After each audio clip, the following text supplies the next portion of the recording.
episode of the Walpole Business Spotlight Show. My name is Harry Brusades, and I'm the president of the Walpole Chamber of Commerce. This show is brought to you through the efforts of Walpole Media TV and our local Walpole Chamber of Commerce. As you know, the mission of the show is to bring into spotlight local businesses, sales professionals, and entrepreneurs so our general public and viewing audience can get to know, like, and trust them, know about their products, become more knowledgeable about their services, so they can make great buying decisions. My guests today are Ron and Barbara Yates. Thanks for coming in today. Appreciate it.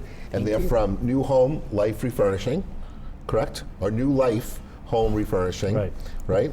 And they have a warehouse located right here in downtown Walpole, and that is on 102 Elm Street at the Kendall Building, correct? Correct. So before we talk more about you guys, the business is located in Medfield, but you have the warehouse in here in Walpole?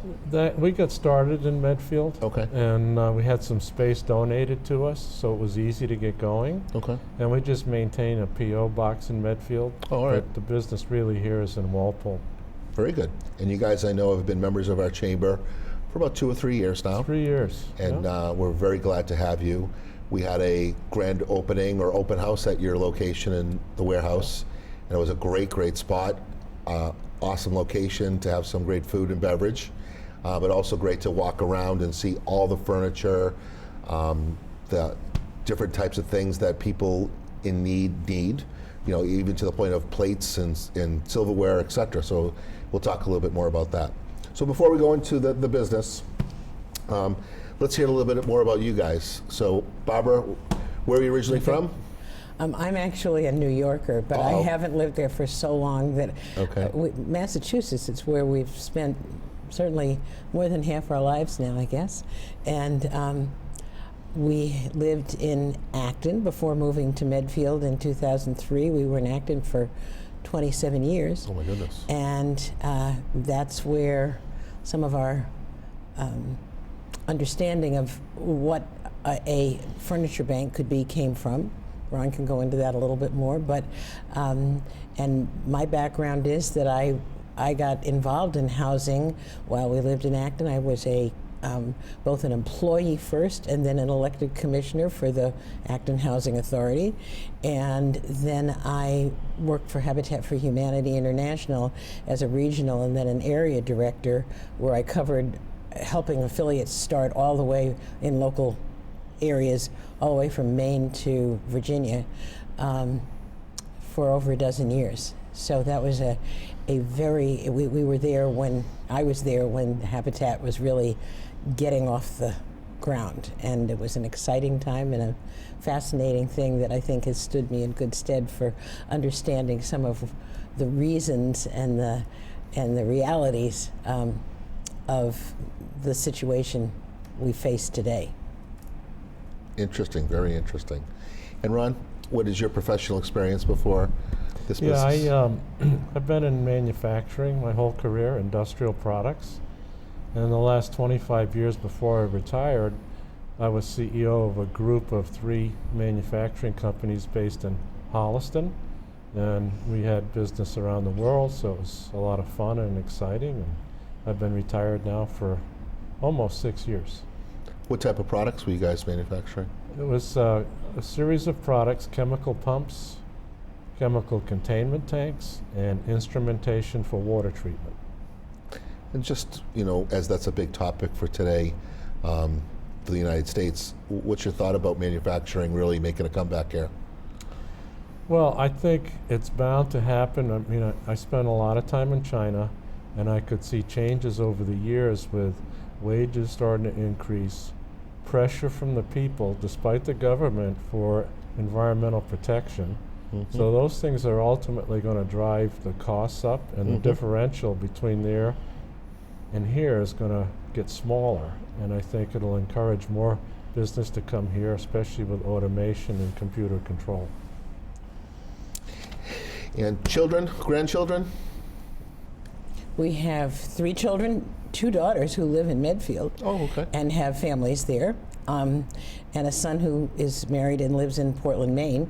And the grandchildren are all in Medfield, which we feel very blessed about. There are 5 of them, and they're a big part of our lives, and they've also all been volunteers in one way or another at New Life. So that's been a really lovely thing that we've had 3 generations involved in this. So does the passion come, as far as giving back and the effort that you've undertaken, does that come more from you at first, Barbara, with the Habitat for Humanity, or is it both of you both thought it was something that you really wanted to dive into and give back now that you had some time? It's mutual. Ron got involved in Habitat for Humanity before I did. Oh, okay. So, all right. I just thought he was too busy. And then I just, no, he's always had some measure of nonprofit involvement and experience in different kinds of things. So you can make the time for almost anything, we've discovered. And I know when we had our open house there, you guys had an incredible board of directors as well, and people that are very professional, have incredible lengthy resumes that are helping you guys, and I just thought that I was a little wowed about that. Mm-hmm. So you've got some great people over there involved. We do. Whether it be with people on the board, but also I think the volunteers that step Absolutely. up for you. So talk a little bit about the people that come to work for you on a volunteer basis, or I think it's all volunteer really, right? Well, we actually have now, because of our growth, we have 3 part-time employees. Okay. One 20-hour-a-week person who schedules clients and works with civil agencies.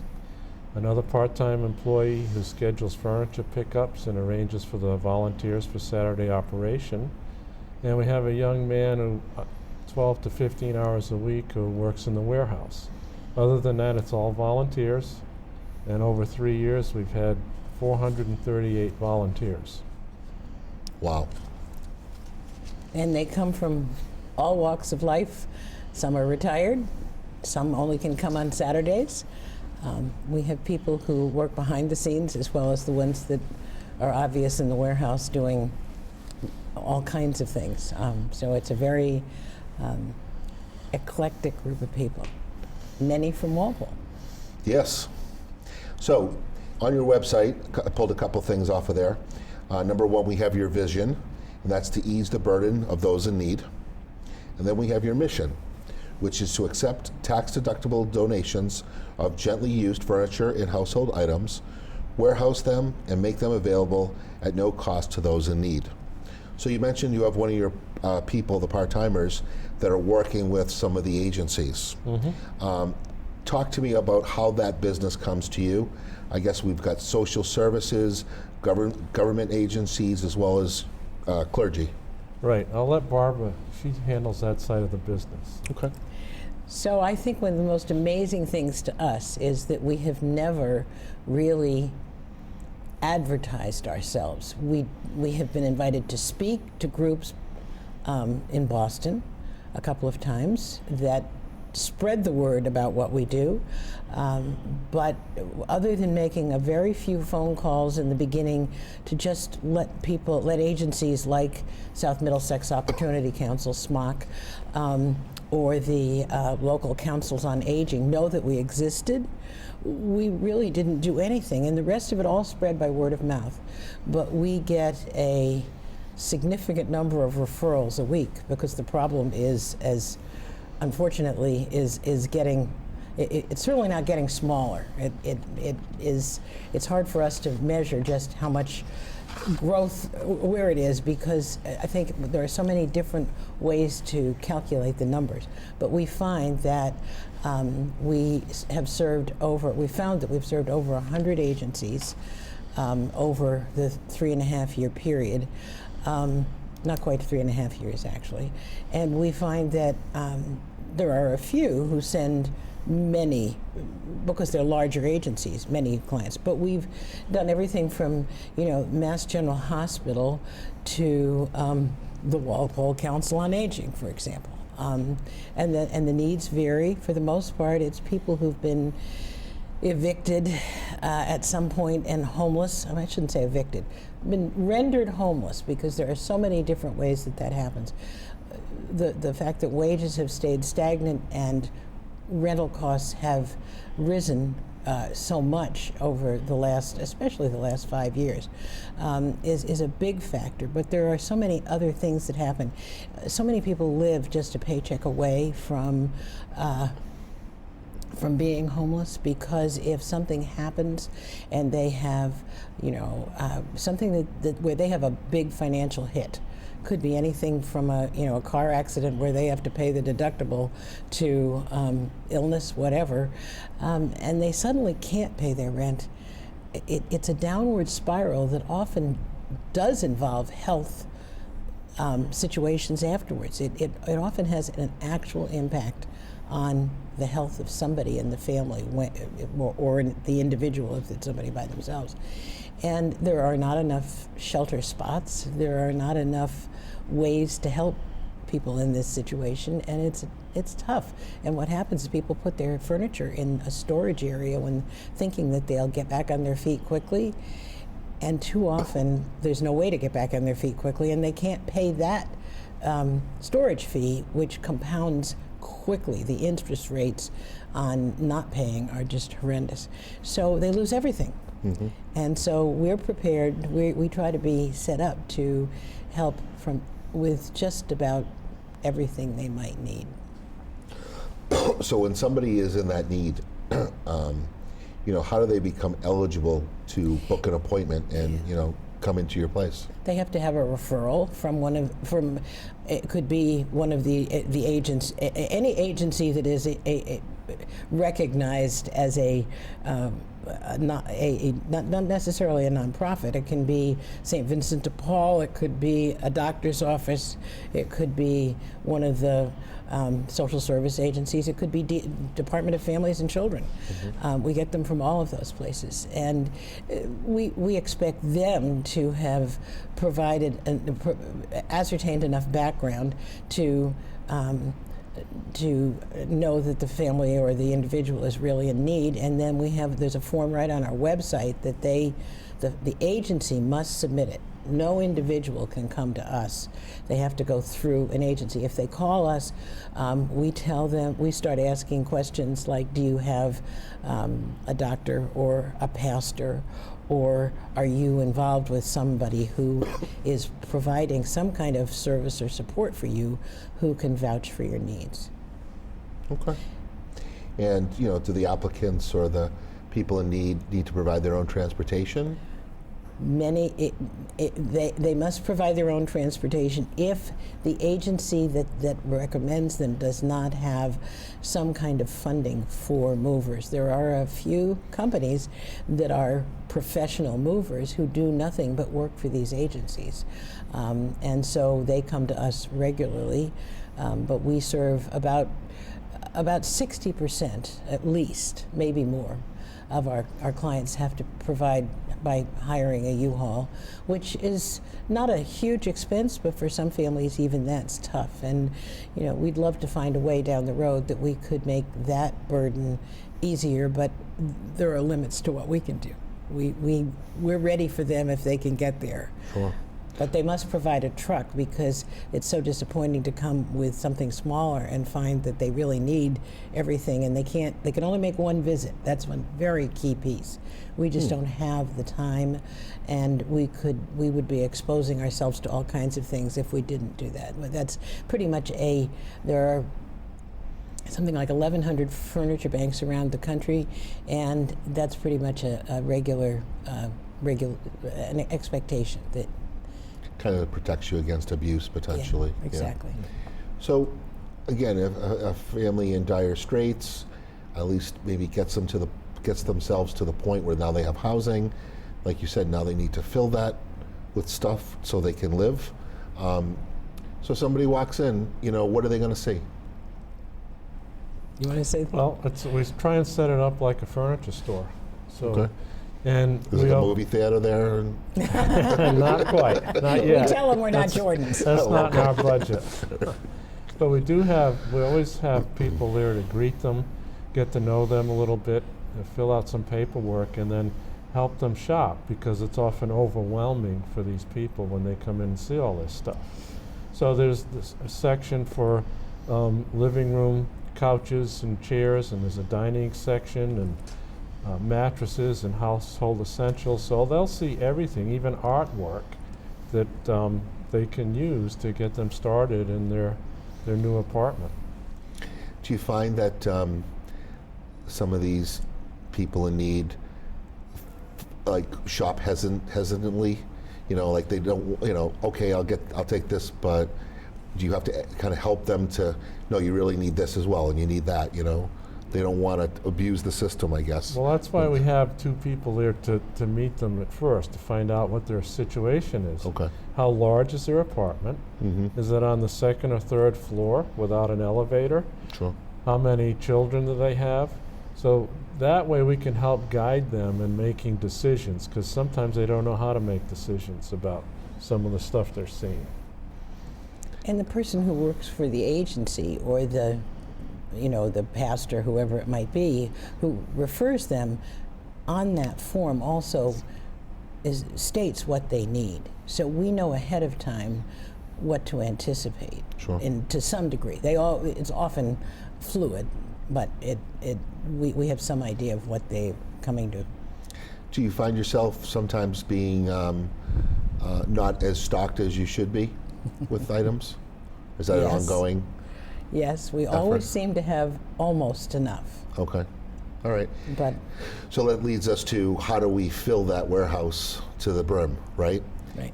So let's start with that. Yeah, so we have only done advertising and public relations in Walpole and Medfield. So 65% of our furniture come from these two communities. The rest of the communities around those towns, it's been word of mouth. So as we continue to grow, our plan is to start doing publicity in some of the other towns, which will increase the inflow of furniture. Up till now, it's all we've been able to do to keep up with it from Walpole and Medfield.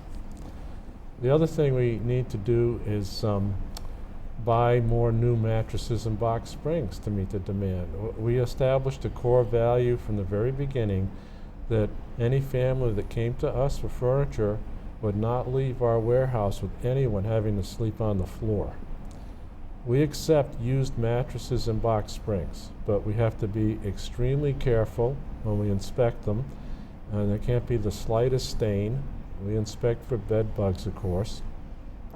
But we can't keep up with the demand with used mattresses. So we have a deal with a manufacturer in Brockton. We get them direct from the manufacturer. They deliver them. It's a very good price, but it's a big part of our budget is to provide new mattresses and box springs. So I'm confident that as we continue to grow, there's plenty of furniture in the area and that we'll be able to continue to stock our warehouse. I'd also add that we've been very good with screening the furniture that comes in. We get high quality stuff in this area and we keep it that way. So we've developed a reputation among the agencies of having high quality furniture.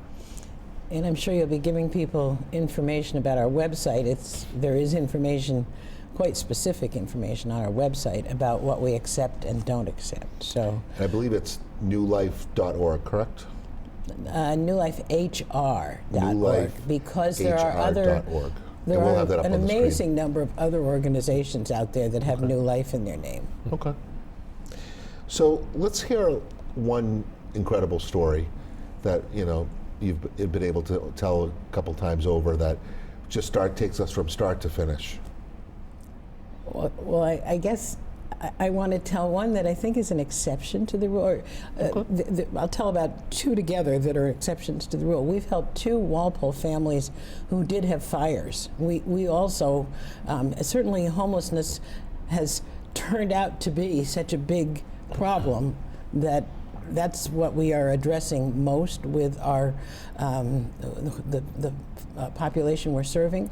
But we have had two situations where people were referred to us locally and had a fire and were in temporary housing and they needed furniture. And in one case, I think the family was relocated and kept the furniture because their needs were economically such that that was the right thing for them. The other family actually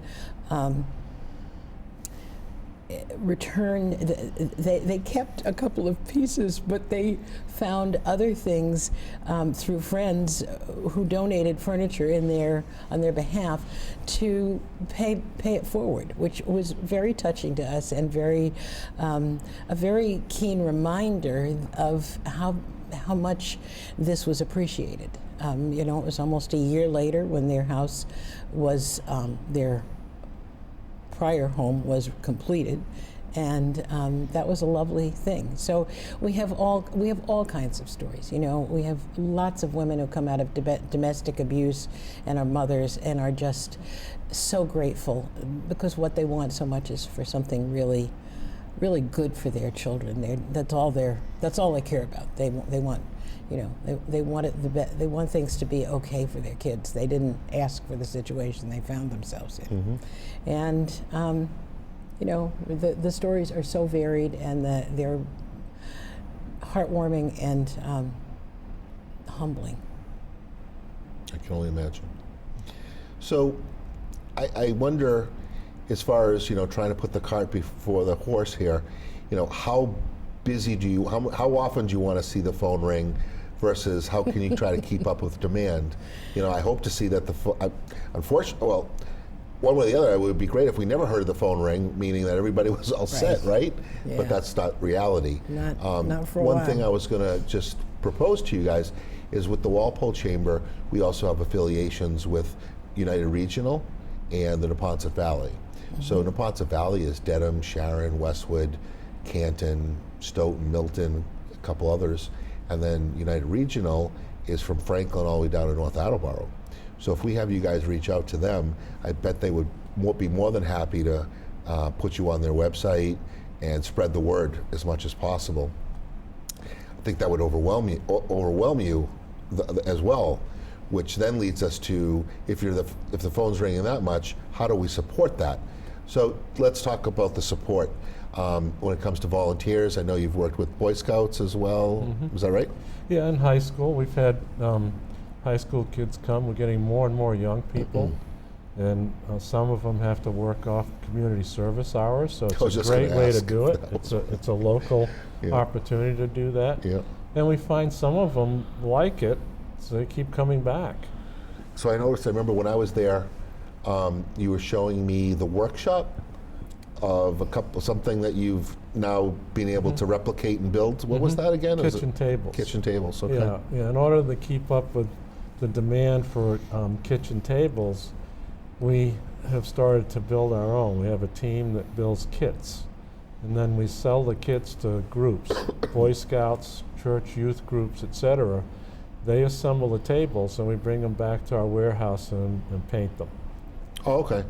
So if they're assembled off-site, they come back and then you paint them, because I saw you doing some work or something over there. Some people will come to the warehouse and assemble them there as well. Okay. So it goes both ways.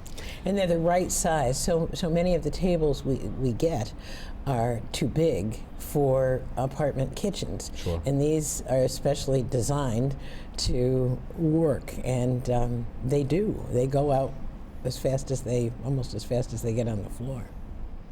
So you're finding that the younger kids now are more than interested to help and volunteer their time? Yeah, a number of them are. Yeah. Girl Scouts, do you work with them as well too? We do. We do have, sometimes a scout troop wants to come to the warehouse, so we'll set up a special time for them. It's outside of our normal operating hours, and we'll have a project for them for a couple hours. Okay. And we also have projects they can do as if they want to just do something outside of coming to the warehouse. We always need welcome baskets that we give to people who really are moving in. We know when they're truly moving into an apartment that day. And so we know that they might not have just cleaning supplies and paper towels and things like that. So a fairly inexpensive basket array is just a lovely gift that sends people off with an extra smile, on their face. So.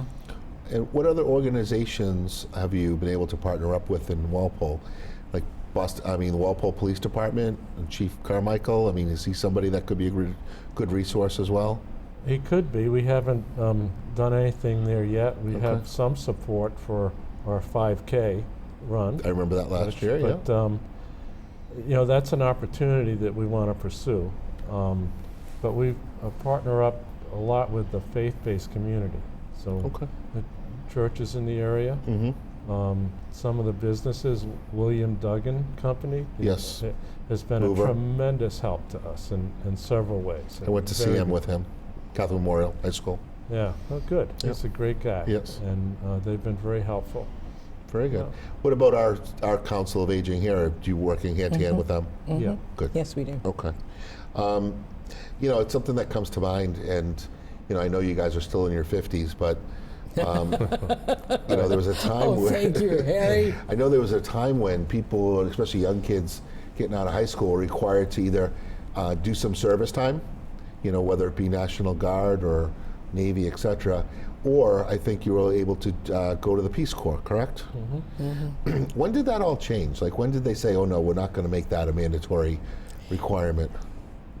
And why, if you I remember? don't think it was mandatory. It never was mandatory? I don't think it was mandatory. I think there's been think a the lot of military talk service about. was. I think The the military military, service yeah. was, I know but that. that changed after what? That changed after Vietnam at some think point. so. Yeah. But Right. I think that there's been a lot of talk about having national service, but it's never been maybe politically. I think that's something we should bring back. We again, think it's a great idea. you can do the services, or you can do the Peace Corps, I'm or all- another yeah. volunteer organization. Yeah, I'm all in favor of that. Yeah, I think that would be really teach the kids some good lessons again.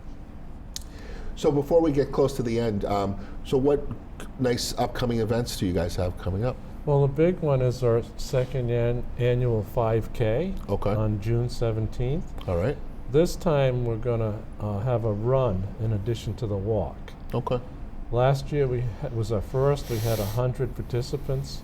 This year we're looking for 400 to 500 participants, and also some healthy corporate donations. So our goal is to raise $25,000 with that event. Okay. Well, please send us that information, and we'll spread that on the Walpole Chamber Facebook page. We've got some good turnout there and good exposure. And did you run that kind of through the Walpole Rec Department at all? Was that your own event completely? It was our own event completely. Okay. And it will be again. All right. But they provided. We've got the support of the police department And the rec department selectmen helped and with- They did yeah. help out a little bit Yeah. because they're like Yeah. that perfect Yeah, resource for that. We're in touch with them. Yep. All right. So yeah, to finish up, let's talk about, again, how people can contact you, what's the best time, what's the best example, I guess. So again, we said the website is newlifehr.org. Yep. .org. Again, you guys are located right in the Kendall building at 102 Elm Street. Yep. If you ring the bell a couple times, you can knock on the door maybe. I know it's Well, we only take donations on Saturdays. okay. So Saturdays So you can Saturdays show up. between 9 and 11, if you show up, Yep. you'll be greeted with a smile, and we'll take your stuff, and we'll give you a tax deduction. Oh, that's right. That's receipt, huge. tax deductible receipt for whatever you fill out the amount, but we give you the paperwork, and because that's the way the IRS does it. Sure. And then if you want to have pickups, you call the number that's on the website that's and that will generate, or you fill out the form rather that's on the website. That generates a phone call back. And we've served 836 individuals in 3 years plus. And we've, one thing we didn't mention is that out of that, 100 of them were veterans. Oh yes, yes. So definitely helping out the veterans is a big Yeah. plus too. It's All right, important so to us. great. It was great to have you guys on the show. I greatly appreciate everything you're doing for the people in need. It's just a great thing. And I hope that you guys